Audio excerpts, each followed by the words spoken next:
नमस्कार। सामुद्रिक विज्ञान के इस अंक में एक बार पुनः आपका स्वागत है।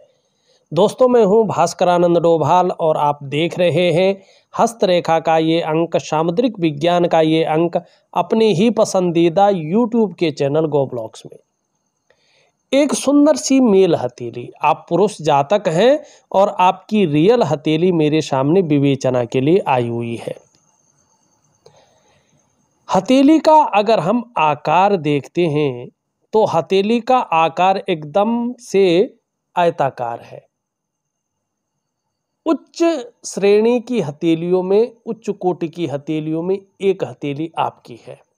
इसका मतलब है जो आपका करियर का मामला रहने वाला है उसमें जिस चीज में बोलने से या मस्तिष्क कार्य करने से ज़्यादा काम चलता हो, शारीरिक मेहनत की ज़रूरत तो होती हो लेकिन कम होती हो, ऐसा करियर आपके लिए सूटेबल रहेगा, तरक्की देने वाला रहेगा और कामयाबी ऐसे करियर में आप ज़्यादा पाएंगे। जिसमें बहुत ज़्यादा शारीरिक मेहनत की ज़रूरत होती हो, ऐसे करियर आपके लिए सूटेबल नहीं रहेगा, न तरक्की देने वाला रहेगा, न ऐसे करियर में आप बहुत ज़्यादा कामयाबी पा सकते हैं। और थोड़ा सा आपके अंदर एक खोजी प्रवृत्ति वाला जो व्यक्तित्व है, एक जिज्ञासु किस्म वाला जो व्यक्तित्व है, वो हावी रहेगा। ये अच्छा भी है और श्रेष्ठ भी है। आप लिखते हैं कि मेरा आगे का भविष्य कैसा रहेगा। उससे पहले मैं कुछ चीज़ों को बता रहा हूं आपको, उससे आप समझ जाएंगे आपका भविष्य कैसा रहने वाला है। एक तो ध्यान रखें, आपका जो केतु का भाग है उसमें जो स्पष्ट लकीरें हैं वो केवल 2 लकीरें हैं। इसका मतलब है कि आपको अपने खुद की मेहनत पे विश्वास करना होगा, क्योंकि अपने खुद की मेहनत और खुद के परिश्रम से ही आप अपनी जीवन काल में सफल हो पाएंगे। अगर आप ये सोचेंगे कि किसी की मेहरबानी से, किसी के सहयोग से मैं अपने जीवन में बहुत बड़ी कामयाबी पा लूँगा, तो ये चीज़ नहीं है। दूसरी बात है, आपका ये वाला हिस्सा है और ये वाला हिस्सा है, इसको अगर देखें तो ये कहीं ना कहीं जीवन के जो शुरुआती दौर होता है उसमें संघर्ष रखता है, कई बार उतार चढ़ाव देता है, कई बार अस्थिरता का सामना करवाता है। लेकिन इस संघर्ष का व्यक्ति ने अगर सही तरीके से ले लिया, अपने जीवन में उतार लिया, तो व्यक्ति इसी संघर्ष से हर सुख को पाता है, हर सुख का भोग भी करता है। अगर आपने भी सही से ले लिया इन चीज़ों को तो आपका भविष्य बहुत ब्राइट है, बहुत चमकदार है, बहुत शानदार है, आपको लाभ होगा। अब एक चीज और देखिएगा, आप अपनी हथेली में आपका जो ये अंगूठा है, इसका पहला पौरवा आपकी बहुत शानदार इच्छा शक्तियों को बताता है। लेकिन सेकंड फ्लेंज को आप देखें तो पहले पौरवे से बहुत ज़्यादा लंबा है। आपके अंदर तर्क शक्ति बहुत अच्छी है, मतलब आप अपने तर्क को लॉजिकल तरीके से दे सकते हैं, लोगों को समझा सकते हैं। लेकिन एक कमी भी है, आप तर्क में सबसे जीत जाते हैं, ठीक है ना। आप तर्क में हारना पसंद नहीं करते हैं और कई बार ऐसी स्थिति में कुतर्क भी देते हैं, जिससे कहीं ना कहीं आपके विचार दूसरों से मेल नहीं खाते हैं। दूसरी बात है, इस पे थोड़ा लगाम लगाएं। अब दूसरी बात है जो प्रैक्टिकल है, ठीक है ना, ये क्या है कि आप अपना नुकसान अपनी जल्दबाजी में कर सकते हैं। कहीं आपने धन लगाना था और किसी ने कहा लगा दिया, निर्णयों के कारण आपका नुकसान हो सकता है। तो आने वाले समय में बड़ा सोच समझकर आपको निर्णय लेने हैं, ठीक है ना। यहाँ पे देखिएगा, या तो ऐसे लोगों का 36वें वर्ष या 42वें वर्ष या 56वें वर्ष भाग्योदय होता है और शुरुआती जो दौर होता है थोड़ा ऐसे लोगों का पीड़ादायी रहता है और घर परिवार का सुख भी कम मिलता है। ये स्थितियां इसमें दिखाई देती हैं। तो आपने जल्दबाजी से बचना है, उतावलेपन से बचना है और भावनाओं में आकर बड़े निर्णय लेने से बचना है। ठीक। अब एक चीज और है जिस पे आपने विशेष गौर करना है अपने सुनहरे भविष्य के लिए। दो चीजें मैंने बता दी, तीसरी देखिएगा आप। ये आपकी जीवन रेखा है। ठीक। अब जीवन रेखा कहाँ मिल रही है? केतु पे मिलती हुई दिखाई दे रही, केतु की तरफ आ रही है। अब मैं इसमें शास्त्र की बात नहीं करूंगा, जो मैंने वास्तव में देखा है वही बात करूंगा। मैंने क्या देखा है कि ऐसे लोगों का जो प्रारंभिक जीवन होता है उसमें कई बार बहुत ज़्यादा उतार चढ़ाव होते हैं, कई बार संघर्ष का सामना करना पड़ता है और कई बार अस्थिरता का सामना करना पड़ता है। लेकिन उसके बाद यही चीज़ें व्यक्ति को पूजनीय बनाती है।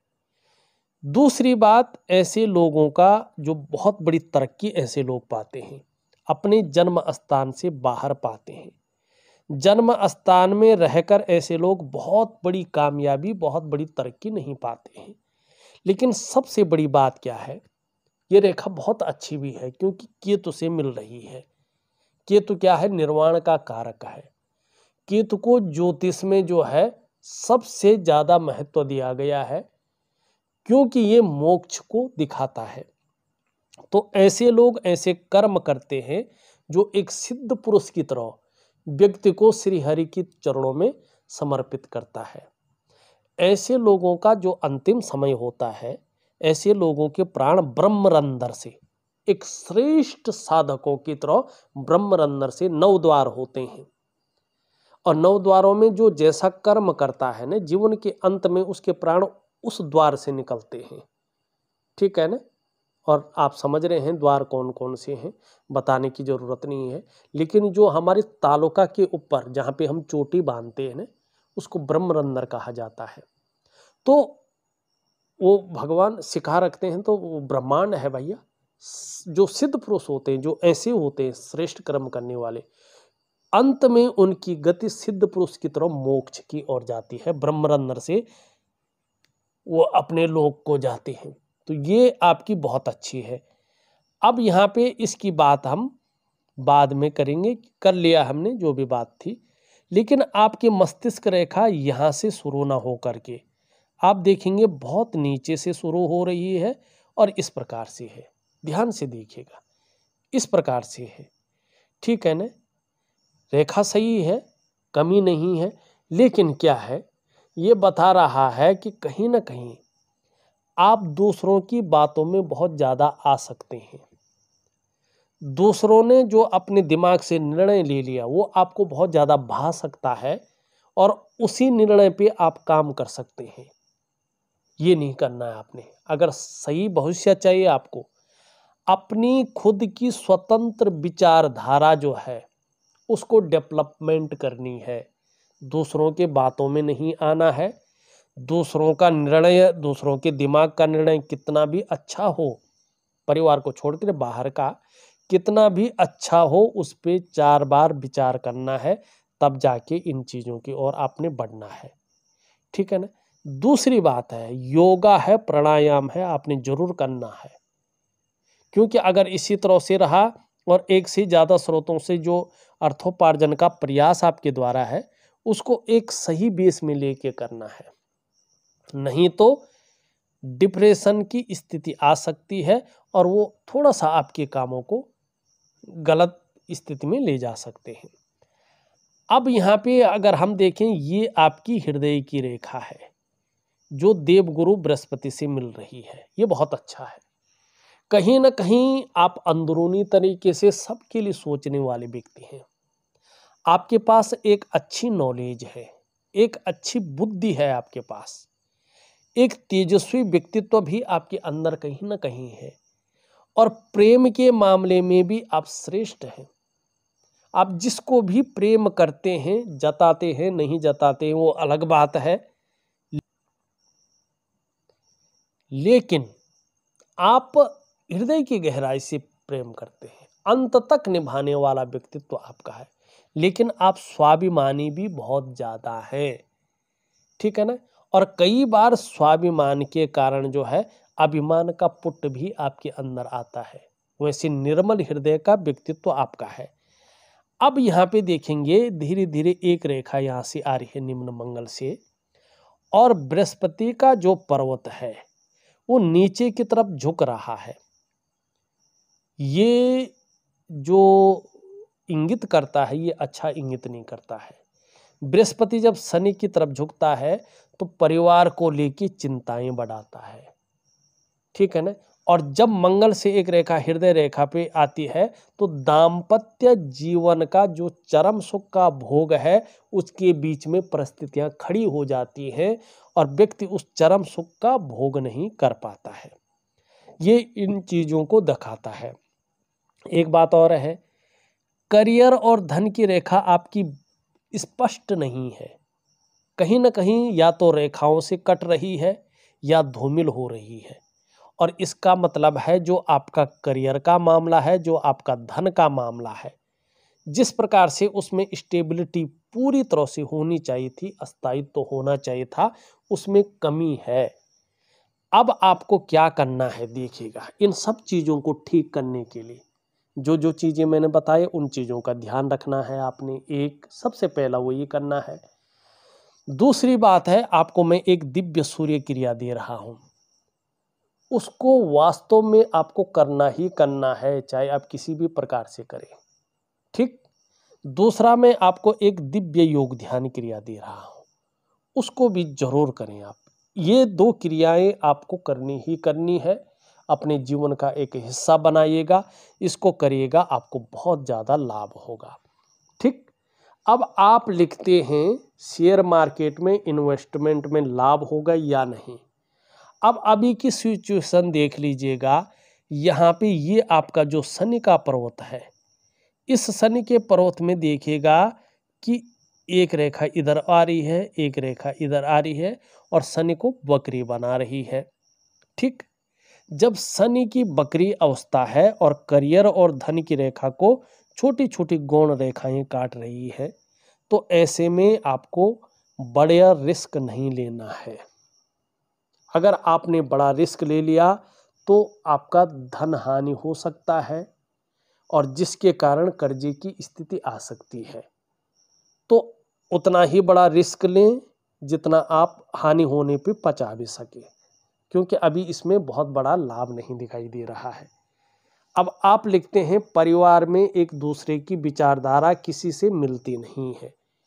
अब इसका दो तीन कारण हैं।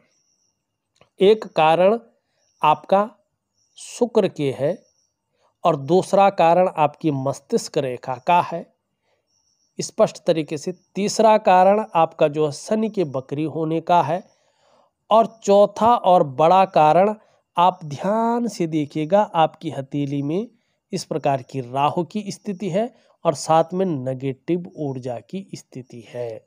और नेगेटिव ऊर्जा ये कैसी है, ये आपकी हथेली में पितृदोष है और पितृदोष ही ऐसा है जो सारे ग्रहों को खराब कर रहा है। आपकी जीवन में सब कुछ होते हुए भी उदासीपन दे रहा है। बाहर आप कितना भी अच्छा रहेंगे, आपका मन कितना भी प्रसन्न रहे, कितना भी ऊर्जा और उत्साह आपके अंदर रहे, लेकिन घर के अंदर आते ही आपका जो दिमाग है उसमें दबाव बन जाता है सारे सदस्यों के, ठीक है ना। और छोटी छोटी बातों पे आप जो है कहीं ना कहीं अग्रेसिव हो जाते हैं, ठीक है ना। और कहीं ना कहीं उदासी का माहौल बनने लगता है, आपके कार्यों में अड़चने आना, सब कुछ होते हुए भी अभाव की स्थिति आना, ये चीज़ें दिखाई दे रही है। और ये है पितृदोष। क्या करेंगे, कोई बहुत बड़ी चीज़ नहीं करनी है आपने। ये जब पितृपक्ष आएगा न, तो इस पितृपक्ष में आपको क्या करना है, अपने कुल पुरोहित को बुला करके और अपने पितरों के निमित्त आपको जो है पितृ कार्य करना है। और ध्यान रखें, कुल पुरोहित बोलते नहीं हैं, उनको साफ कहना है कि जो जो पितरों के निमित्त चाहिए वो सामान आप स्पष्ट बता दिए, पैसा नहीं सामान, और वही सामान आप खरीदिए। ध्यान रखें। एक दूसरा, आज के जमाने के अनुसार उनको भोजन करा के, और जो दक्षिणा वास्तविक रूप में बनती है उनकी, वो अपने समझ के अनुसार खूब दीजिएगा। ठीक है ना, पितृदोष की शांति हो जाएगी। अगर कोशिश करें हो सके तो तीर्थ स्थलों में, जैसा हरिद्वार है, हरिद्वार में नारायण शिला है जहाँ पे पितरों को मुक्ति दी जाती है, या आप देखेंगे उत्तराखंड में भू बैकुंठ है एक जगह, इस पृथ्वी का बैकुंठ, वो है बद्री नारायण। वहाँ पे ब्रह्म कपाली है जहाँ पे पितरों को मोक्ष मिलता है। अगर वहाँ आप जा सकते हैं तो वहाँ पे आपके पितृदोष पूरी तरह से मोक्ष की ओर चला जाएगा, पितृदोष नहीं रहेगा। और भारत में कुछ और जगह भी है जो मुझे ज़्यादा पता नहीं है, लेकिन आपको पता हो आप उन जगहों पे करें, ज़्यादा अच्छा रहेगा। अगर नहीं कर सकते हैं अपने कुल पुरोहित द्वारा अपने घर में ही करवाइएगा, लेकिन पितृदोष का निवारण जरूर करें। पितृदोष का आपने निवारण कर लिया तो धीरे धीरे आपकी मतभेदता खत्म होगी। आपके जीवन में जो वास्तविक खुशहाली है, जो उत्साह है, जो ऊर्जा है, उसका संचरण होगा। आपका शारीरिक, आपका मानसिक स्वास्थ्य शानदार होगा। आपको परिवार का, कुटुंब का, दाम्पत्य जीवन का जो सुख है वो मिलेगा, और जिससे मन प्रसन्न रहेगा और खुशनुमा माहौल रहेगा। तो ये चीज आप जरूर करें। ठीक, अब यहाँ पे देखते हैं हम, यहाँ पे देखेंगे हम तो आपकी ये उंगली पूरी तरह से झुक रखी है आपकी इस उंगली की तरफ। तो धन कमाने की ललक बहुत अच्छी है और आगे चलकर इसका लाभ भी मिलेगा। ये इसके पहले पूर्व तक पहुंच रही है। आप अपने जीवन काल में सफल जरूर होंगे दो कारणों से। एक तो आपके अंदर जो कम्युनिकेशन स्किल्स है वो डेवलप हो रही है, और कम्युनिकेशन स्किल्स के दम पे आप सफलता की प्राप्ति करने वाले हैं। दूसरा, आपके अंदर ये सोच अपने आप विकसित होती हुई दिखाई दे रही है, अपने बलबूते पे कुछ करना, और यही गुण आपको जो है कामयाबी के स्तर को पार कराएगा। ठीक है ना। अगर आप व्यापार करेंगे तो उत्कृष्ट व्यापारी बनेंगे, अगर पितृदोष खत्म कर लिया आपने तो। अगर आप नौकरी भी करेंगे, चाहे प्राइवेट हो चाहे सरकारी हो, तो अधिकारी लेवल का व्यक्तित्व रहेगा, जीवन में उच्च वर्ग का व्यक्तित्व होगा, और कहीं ना कहीं श्रेष्ठ और बड़ी सफलता की प्राप्ति होगी। ये उंगली पूरी तरह से झुक रखी है इस उंगली की तरफ। यश पाने की हमेशा चाहत रहेगी, प्रसिद्धि पाने की, नेम फेम पाने की चाह रहेगी, और अपने कार्यों में विस्तार हो जाए, अपने कार्यों में फैलाव हो जाए, इसकी भी चाह बनी रहेगी। ये सूर्य के नैसर्गिक गुण हैं। इसके बीच में गैप है। जब जब आपकी कुंडली में शनि 7.5 में होंगे, ढैया में होंगे, या बकरी अवस्था में होंगे, तब तब जीवन पर इसका प्रभाव गहरा और लंबा पड़ेगा। अब कितना पड़ेगा ये आपके कर्माज के ऊपर डिपेंड करता है। ये उंगली सीधी खड़ी है, माने कर्मशील व्यक्ति हैं, कर्म करने में कभी भी कायरता नहीं रहेगी। यहाँ पे अगर हम शुक्र का भाग देखते हैं तो ये बहुत ज़्यादा उठ के इस तरफ जा रहा है। तो जब शुक्र बहुत ज़्यादा बली हो जाता है या बिखराव की स्थिति में रहता है, तो ये कोई ना कोई चिंता देता है। किसी चीज़ को लेकर व्यक्ति बहुत ज़्यादा सोच रहा होता है, चिंताएं भी कर रहा होता है।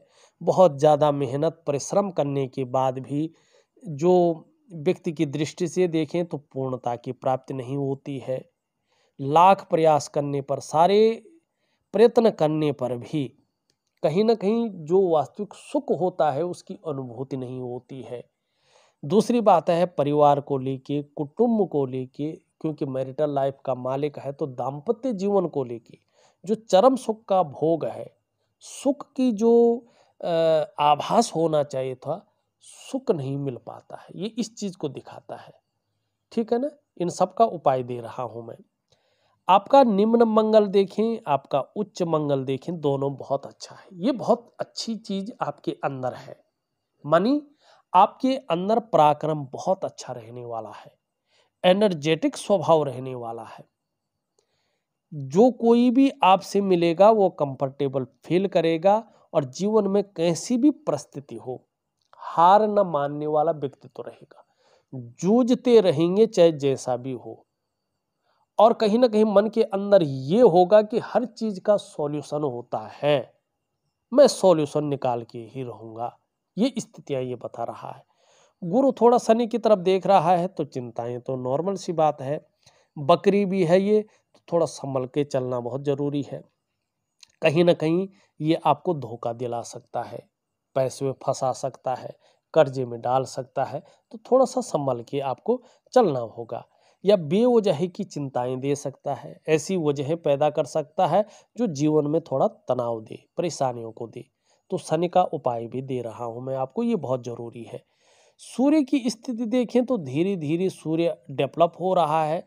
शनि का प्रभाव नष्ट होने पर सूर्य आपको प्रसिद्धि दिलाएगा, आपको अपने परिवार का, अपने कुटुंब का, अपने दाम्पत्य जीवन का सहयोग मिलेगा और संपत्ति का बहुत अच्छा लाभ आपको जीवन में प्राप्त होगा।